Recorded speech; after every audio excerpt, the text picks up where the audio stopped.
Tan Sri Mohd Bakke Salleh has been appointed chairman of Petronas, confirming a report in the June 28th to July 4th, 2021 edition of The Edge Weekly.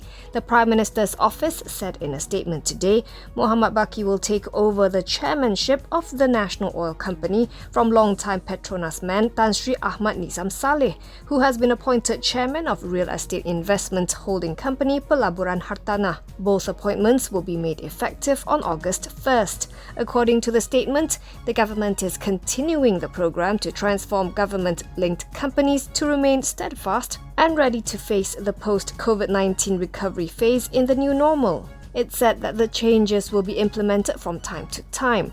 Ahmad Nizam will remain as chairman of the KLCC group, while Mohd Bakke will resign as Telekom Malaysia's chairman effective July 31st. Succeeding Mohd Bakke is Khazanah National's board member Datuk Mohammed Azlan Hashim effective August 1st. According to Telekom, Azlan is also currently the chairman of several public listed entities, including DNO Green Technologies, Marine and General, and IHH Healthcare.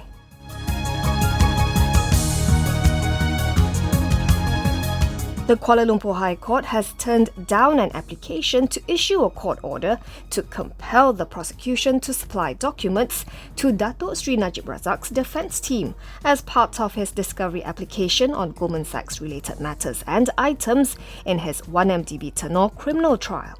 Similarly, Justice Colin Lawrence Sekera also denied an application by Najib's defence team for discovery on matters related to former Bank Negara Malaysia Governor Tan Sri Zeti Akhtar Aziz's husband and son, who allegedly received 1MDB funds from fugitive businessman Loh Teck Joe. In legal context, a discovery application refers to a request for parties in a legal action to disclose each other's documents which are deemed to be linked to a subject matter in a case. In his judgment, Justice Sekera said the discovery application in relation to Goldman Sachs is merely a fishing expedition, as the prosecution had already informed the court that the said documents and items are not in their possession.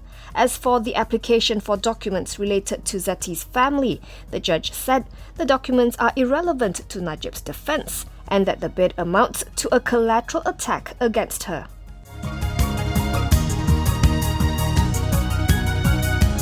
Malaysia is said to be looking to lower its economic growth outlook for this year, possibly to around 4% due to COVID-19 restrictions. Citing Finance Minister Tengku Datuk Sri Zafrul Abdul Aziz, Bloomberg said Putrajaya expects to cut its GDP forecast despite optimism that the current surge in cases can be contained and lockdowns can be eased. Zafrul said in an interview with Bloomberg TV that the exact figure will be shared after getting data from the ground. Asked if the forecast could be cut to around 4%, Zafrul reportedly responded that it could be around that range. Last month, the government said it will revise downwards its official GDP forecast of between 6% and 7.5% this year. Lockdowns are estimated to cost the economy 1 billion ringgit a day, and daily new cases have topped 9,000 for 3 straight days before declining to 8,574 today. The Bloomberg report also quoted ING Group senior economist Prakash Sakpal as saying that markets are priced up for a deteriorating economic outlook, as the COVID wave shows no signs of subsiding.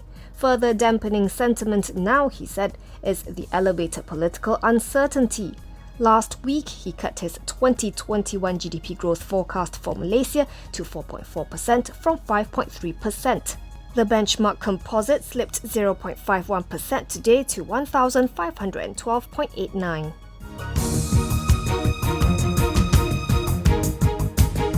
The Ministry of International Trade and Industry MITI has made it compulsory for workers employed by manufacturers within Selangor enclaves placed under the EMCO to be tested twice a week using the antigen rapid test kit for early detection.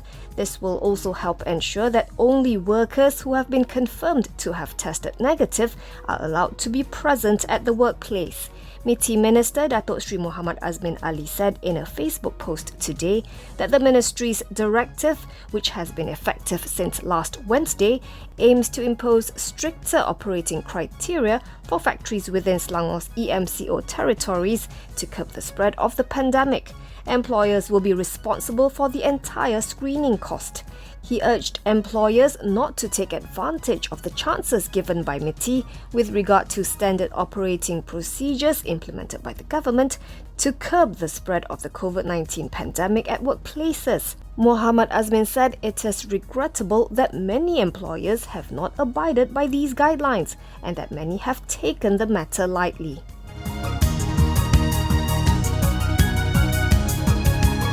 The Federal Court has allowed the President of the National Union of Flight Attendants Malaysia NUFAM, Ismail Nasaruddin, to challenge the Court of Appeal's decision to overturn his unlawful dismissal claim by Malaysia Airlines System or MAS. His lawyer Lim Wei Jet confirmed the decision with the edgemarkets.com. For civil cases to be heard at the Federal Court, leave or permission must first be obtained before the merits of the full appeal are heard.